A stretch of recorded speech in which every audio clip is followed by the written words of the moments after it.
ભાવનગરના દેવબાગ વિસ્તારમાં અતિક્રમણને લઈને રોષ ફેલાયો। શહેરમાં અશાંત ધારો લાગુ હોવા છતાં મિલકતો ખરીદાઈ। હિન્દુના નામે મિલકત ખરીદી વિધર્મીઓ વસવાટ કરતા હોવાનો આક્ષેપ।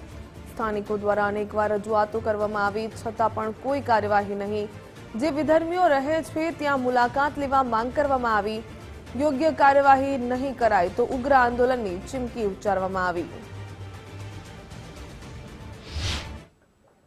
અમારા વિસ્તારમાં વિજરાટનગર અને દેવબાગમાં અશાંત ધારાનો કાયદો લાગ્યા બાદ નવી અરજી પ્રમાણે નવા બાંધકામ ફ્લેટની સ્કીમ મારા ઘરની બાજુમાં મૂકવા માટેની તૈયારી કરેલ છે।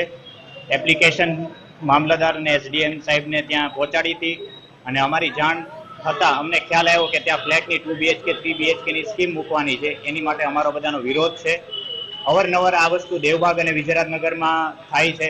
એ બાબતે અમારે વિરોધ કરવા માટે અને અરજી કરવા માટે અમે એસડીએમ સાહેબ અને કલેક્ટર સાહેબ શ્રીને અહીંયા આવેદનપત્ર દેવા માટે આવ્યા। અને ફ્લેટો જ્યાં હિન્દુના નામના છે, જે મોમેડિયન ગેરકાયદેસર રહે છે એની વિરુદ્ધ એફઆરઆઈ કરે, એમને ત્યાંથી કાઢે તથા અસાનધારો લાગુ થયા પછી પણ અમુક પ્લોટો કબૂલ થયેલા છે જેમાં અમે વાંધો ઉઠાવેલો છે।